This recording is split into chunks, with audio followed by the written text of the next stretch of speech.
Nagbigay ng panibagong update ang entertainment columnist na si Dindo Balares tungkol sa kasalukuyang kalagayan ng Queen of All Media na si Kris Aquino na matagal nang humaharap sa seryosong laban sa kanyang autoimmune diseases. Sa isinulat ni Balares, ibinahagi niyang kasama niya ngayon si Kris na kasalukuyang naninirahan sa pribadong bahay bakasyunan sa tabing dagat.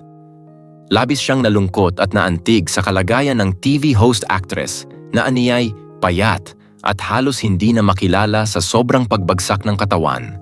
Sa gitna nito, sinabi raw ni Kris sa kanya, "Nakita mo na ang kalbaryo ko, Kuya Dindo.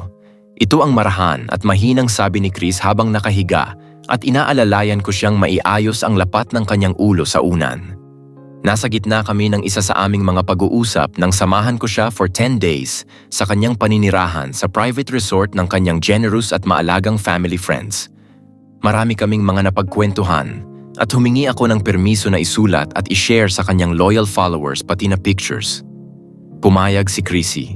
Hindi man sinasadya ni Kris, binigyan niya ako ng biggest lessons sa buhay na ito habang inaalagaan siya. "Isusulat at ipopost ko, aayusin ko lang po muna ang thoughts ko." Sa kabila ng maselan na kalusugan, nananatili ang matatag na pananampalataya at tapang ni Kris.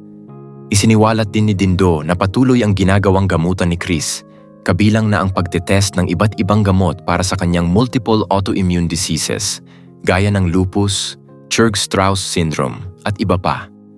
Dahil sa komplikasyon, may ilang gamot na hindi agad naaangkop sa kanyang katawan, kaya't patuloy ang paghahanap ng tamang kombinasyon ng lunas. Ipinahayag rin ni Kris na labis siyang nagpapasalamat sa mga taong patuloy na nagdarasal at sumusuporta sa kanya. Lalo na't sa mahigit 2 taon niyang pakikibaka sa sakit, ramdam niyang hindi siya nag-iisa. Sa huli, umapela rin si Balares sa publiko na ipagpatuloy ang panalangin para kay Kris. Aniya, hindi biro ang pinagdadaanan nito, ngunit sa kabila ng hirap, matatag pa rin ang loob ni Kris. Isang patunay ng kanyang katatagan bilang ina, kapatid, at isang individual na hindi sumusuko sa laban ng buhay.